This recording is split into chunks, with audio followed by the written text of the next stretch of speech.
평생 가족을 위해서 헌신하겠다는 남편과 이혼을 하게 되었습니다. 남편이 헌신하겠다던 그 가족이 저와 이룬 가정이 아니라 자기가 태어나고 자란 원래 가족들 이야기였거든요. 남편은 30대 초반, 저는 20대 후반이 되어서 서로의 지인과 지인끼리의 소개로 처음 알게 되었습니다.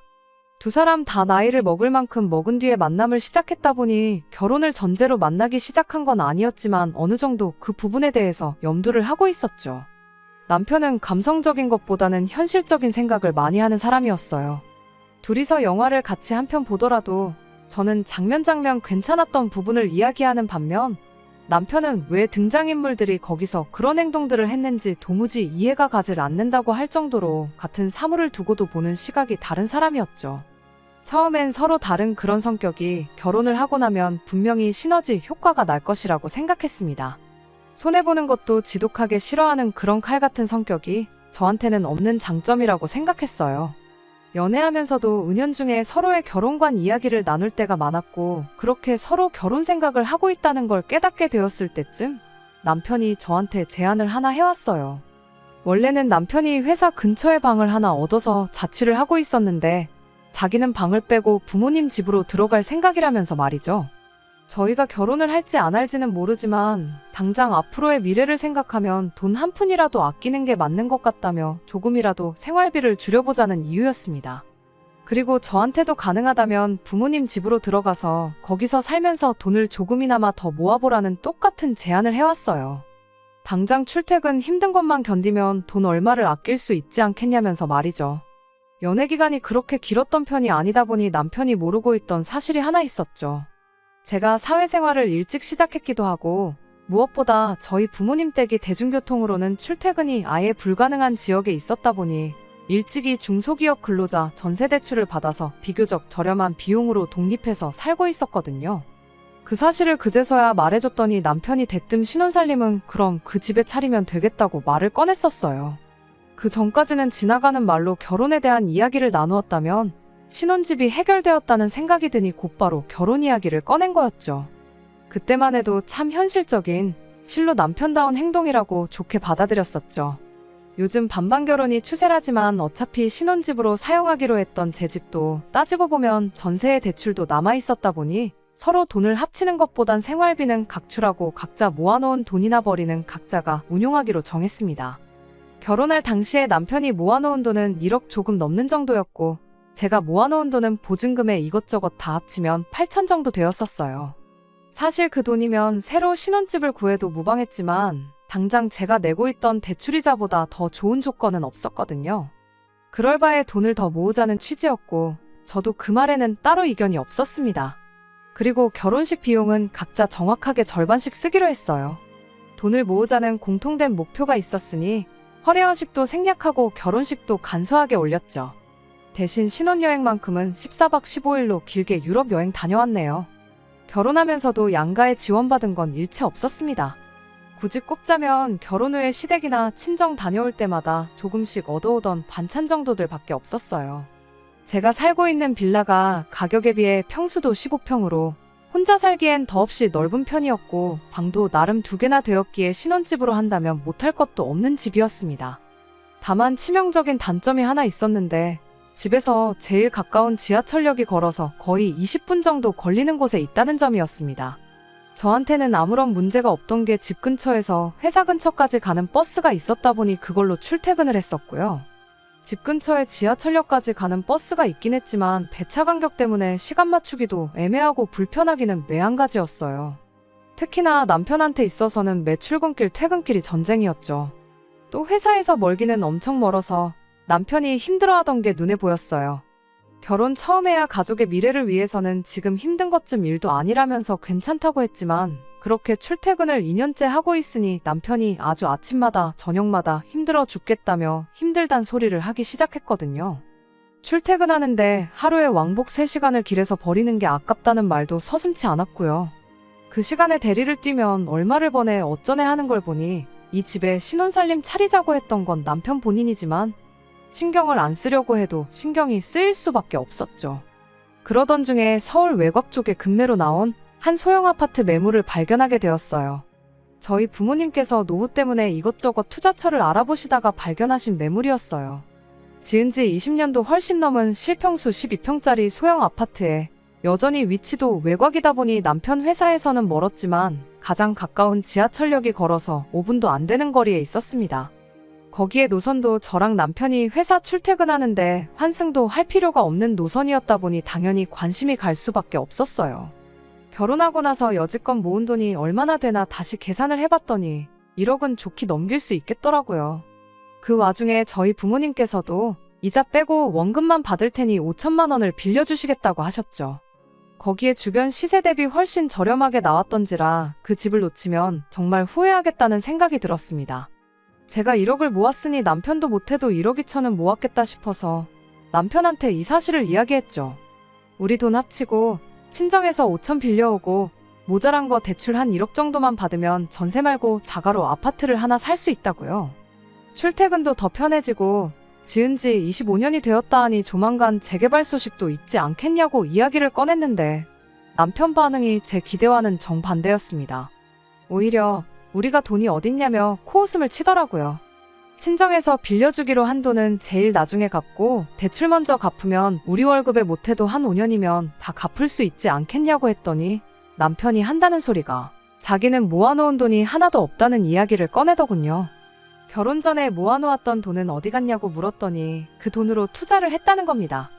1억으로 부동산 같은 걸 투자했을 리는 만무하고 기껏해야 주식 정도 했겠거니 싶어서 그 돈은 일단 빼고 우리 집부터 장만하면 어떻겠냐고 물어봤는데 남편이 그 돈은 뺄 수 있는 돈이 아니라고 하면서 자기 돈 1억을 벌써 시어머니랑 신우가 시작한 식당에 지분 투자를 했다고 하더라고요. 그런 큰 결정을 왜 나한테 말도 없이 했느냐고 따졌더니 각자 돈은 알아서 관리하기로 하지 않았냐는 소리를 하는 거예요. 저는 남편에게 지분 투자를 했다고 했는데 그럼 매달 얼마씩 받기로 한 거냐고 물어봤습니다. 그럼 그 돈으로 대출이자를 충당한다 생각하고 대출액을 늘리면 되겠거니 싶었거든요. 그런데 남편이 당당하게 빵원이라고 대답을 하더라고요. 이제 막 오픈한 지 얼마 안 되었는데 열자마자 어떻게 정산을 받겠냐고 하더라고요. 장사가 궤도에 오르고 손익분기점 넘어야지 그때부터 정산을 받는 건데 그런 기본적인 것도 모르냐면서 말이죠. 물어보니 숨기는 거 없이 다 대답해주긴 했지만 전말을 듣고 나니 정말 어이가 없어서 말도 안 나왔어요. 알고 보니 신우와 시어머니는 가게 차리는데 얼마 내지도 않았더라고요. 남편 돈이 다 들어갔고 신우 돈 조금에 시어머니 돈 조금 그리고 나머지는 다 대출이었다고 합니다. 손익분기점이라 함은 그 대출금을 다 갚고 난 이후부터가 될 거라고 하더라고요. 대신 그렇게 되면 자기 지분이 제일 높은 만큼 자기가 일을 하나도 안 해도 제일 큰 비율로 돈을 가져가게 될 것이라며 자신있게 말하더군요.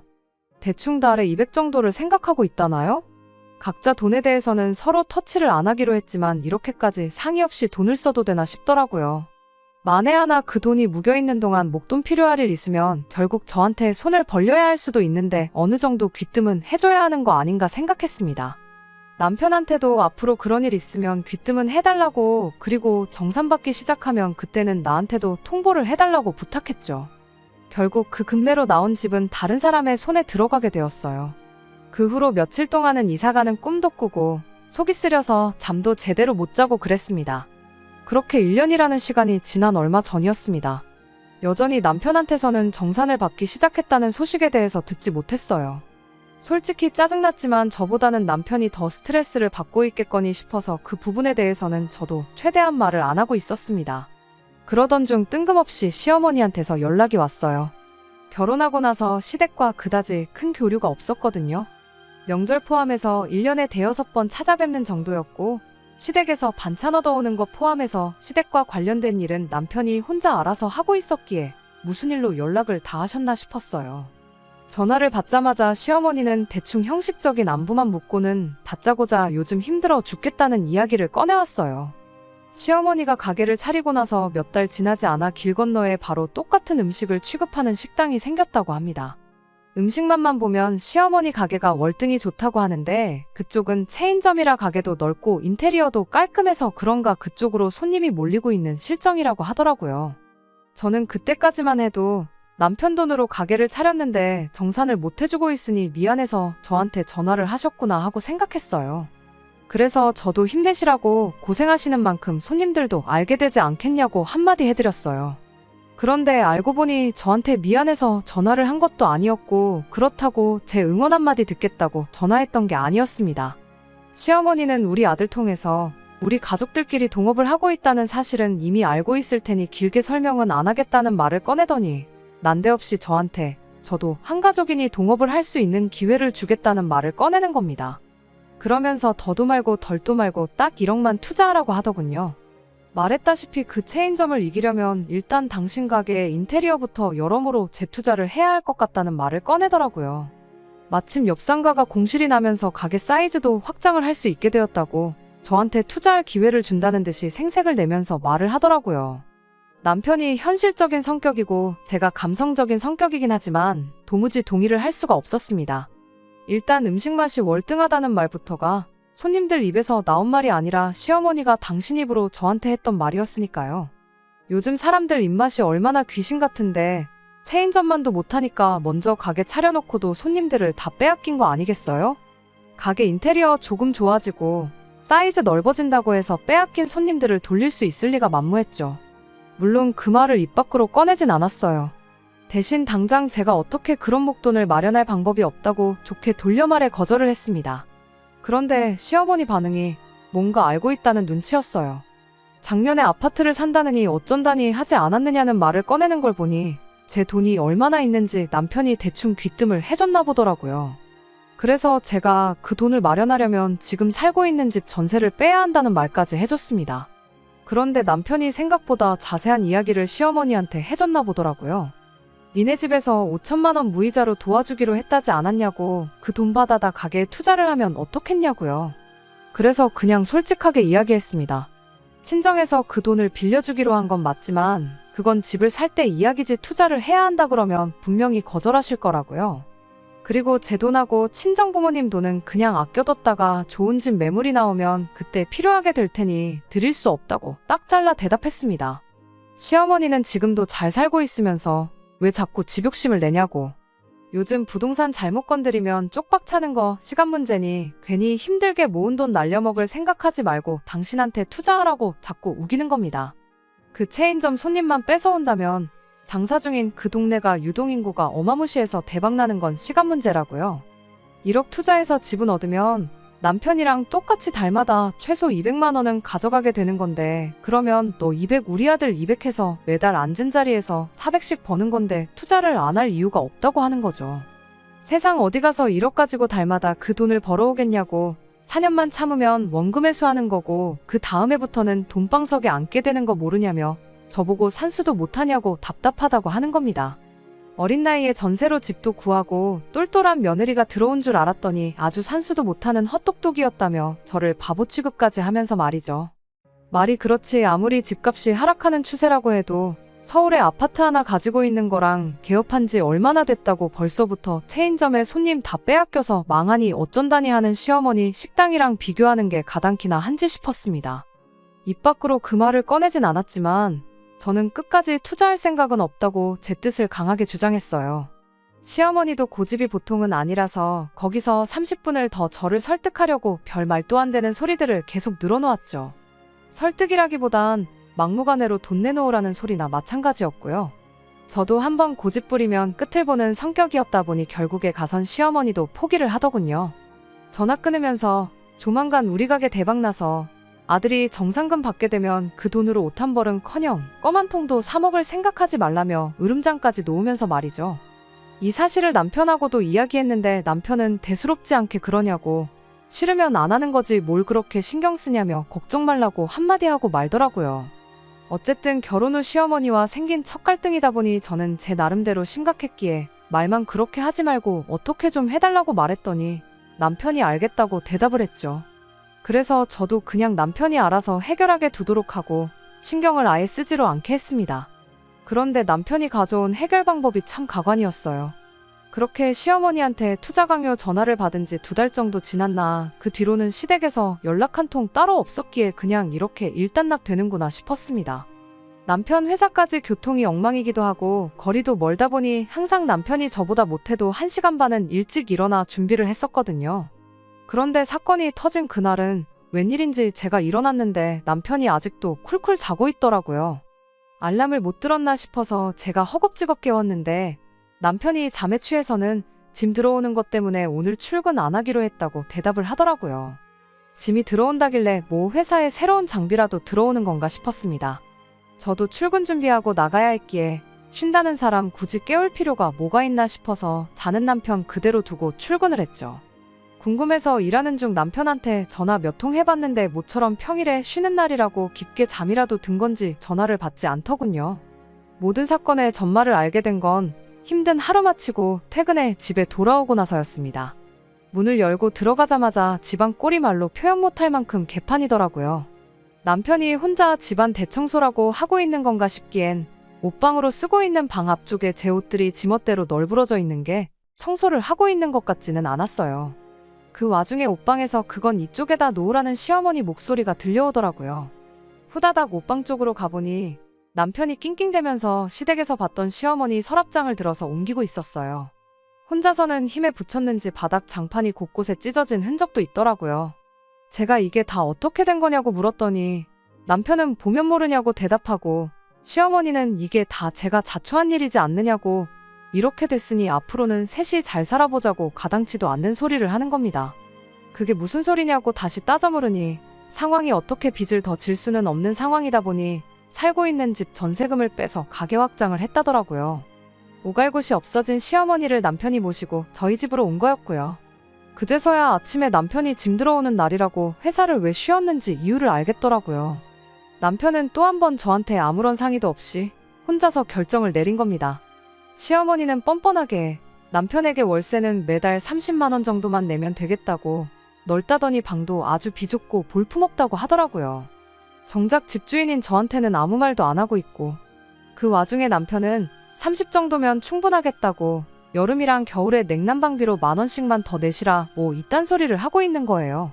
그 와중에 또 시어머니가 한다는 소리가 그럴 게 아니고 당신이 넓은 거실을 대신 방처럼 써야겠다고 그리고 혼자 자취하는 신우를 불러다가 빈 방을 쓰게 하면 어떻겠냐는 제안을 하는 겁니다. 그래서 둘이 합쳐서 월세 딱 50만 원만 받으라고 말이죠.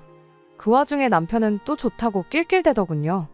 저는 아무 말 없이 옷방 앞에 널브러진 제 옷들을 주섬주섬 챙겨서 창고 한 구석에 고이 모셔놓았던 이민 가방 꺼내서 그 안에 쑤셔 넣었습니다.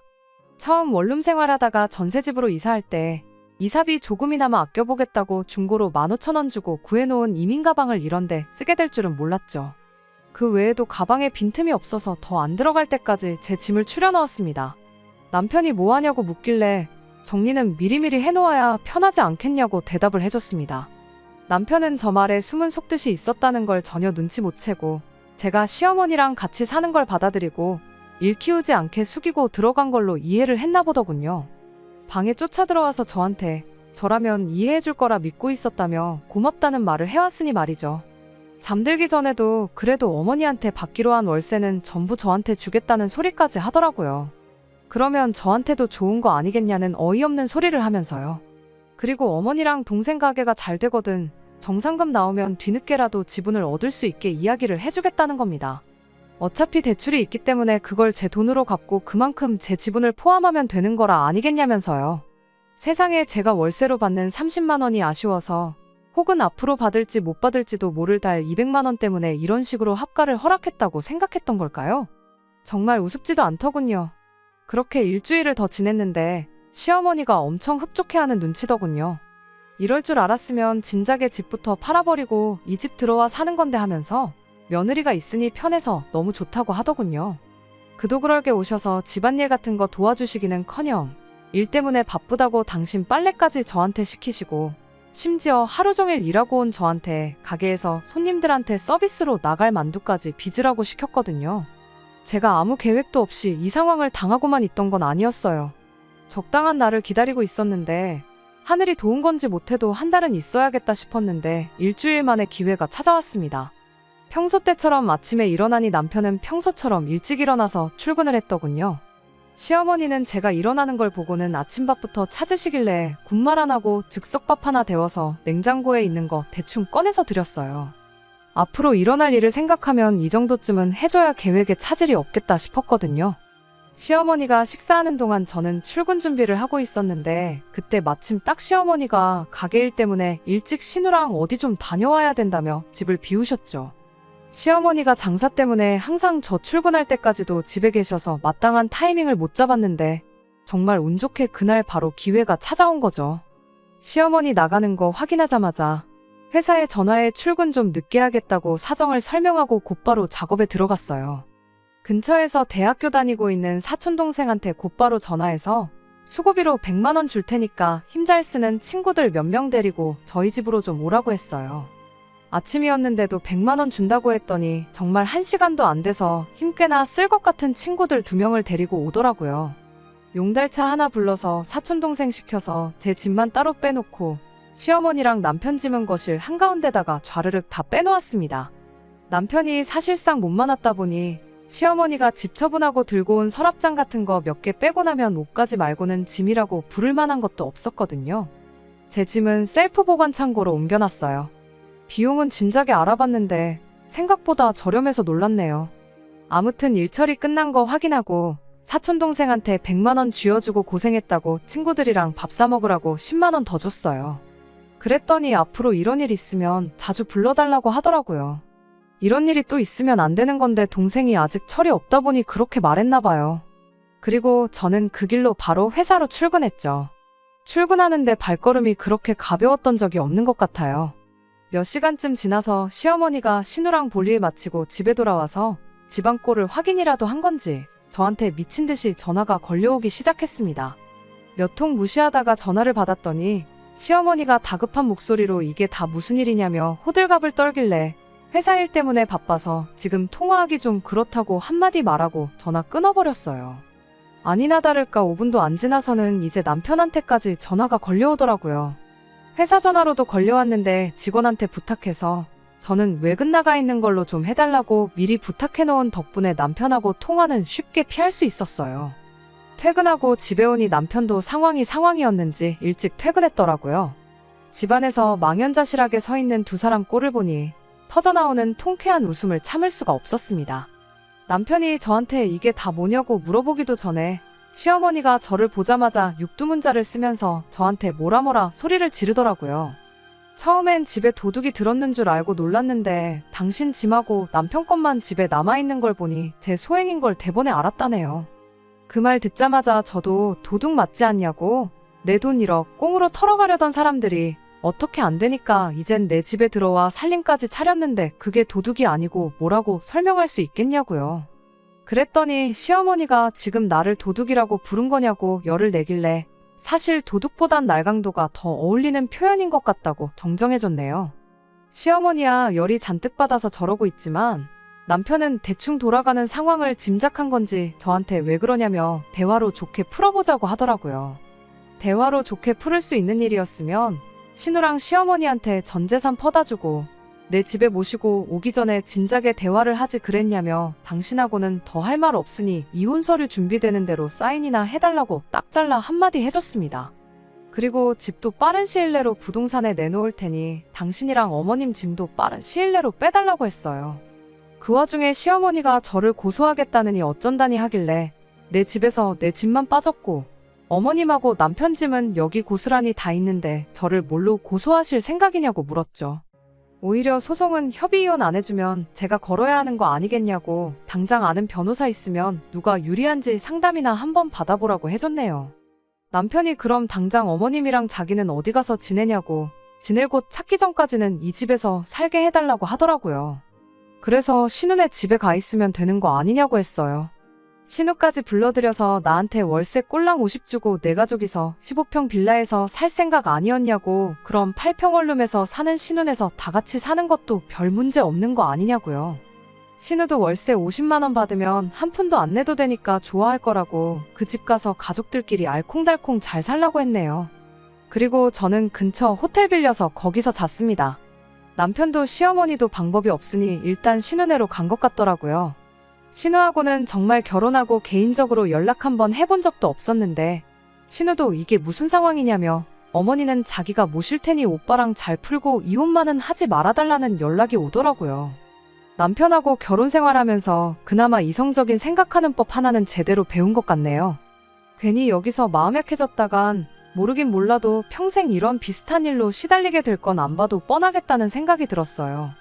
그래서 싫다고 거절했더니 신우가 가게 확장하는 것부터 인테리어까지 벌써 다 계약해놓았고 공사 시작일이 언제니 하면서 그 와중에 위약금이 어쩌니 저쩌니 파토 내면 손해가 막심하다느니 이딴 소리를 하고 있는데 그걸 보니 신우도 보통은 아닌 것 같더라고요. 그 와중에 계약 파기하고 돈 돌려받아서 시어머니랑 남편 살 집을 구하는 게 아니고 확신도 없는 그 잘난 식당 공사를 강행해야 한다고 하는 꼴을 보니 말이죠. 사실 궁금하긴 했어요. 셋이 전 재산 털어서 만든 그 식당이 망하는 꼴을 두 눈으로 직접 보고 싶기도 했거든요. 그런데 뭐 이미 마음 굳혔는데 그 망하는 꼴 보자고 길게 끌 이유가 없어서 그냥 남편하고는 그렇게 이혼하게 되었습니다. 다른 건 몰라도 이따금씩 생각날 때마다 한번 시어머니 가게를 검색창에 검색을 해보곤 합니다. 아직 망해 없어지지는 않은 것 같은데 리뷰 같은 거 보면 개중에 좋은 리뷰도 간간히 보이긴 하지만 보통은 길 건너 체인점보다 음식 맛이 없다느니 서비스가 구리다느니 이런 의견들이 대부분인 걸 보니 없어지는 건 조만간이겠다 싶네요. 이게 다 인과응보라는 걸 깨닫고 땅을 치고 후회하는 날이 오면 좋겠습니다. 속 시원하게 한 방 먹여주긴 했지만 저도 저대로 지난날에 저에게 후회를 하고 있거든요. 요즘 사람들이 개인주의적이라고는 하지만 남편이라고 너무 터치 안 하고 알아서 잘하겠거니 믿는 것도 좋은 방법만은 아닌 듯 합니다. 끝까지 들어주셔서 감사합니다. 오늘의 사연은 여기까지입니다. 구독과 좋아요, 알람 설정 부탁드리고 더 좋은 사연으로 다시 찾아뵙겠습니다. 감사합니다.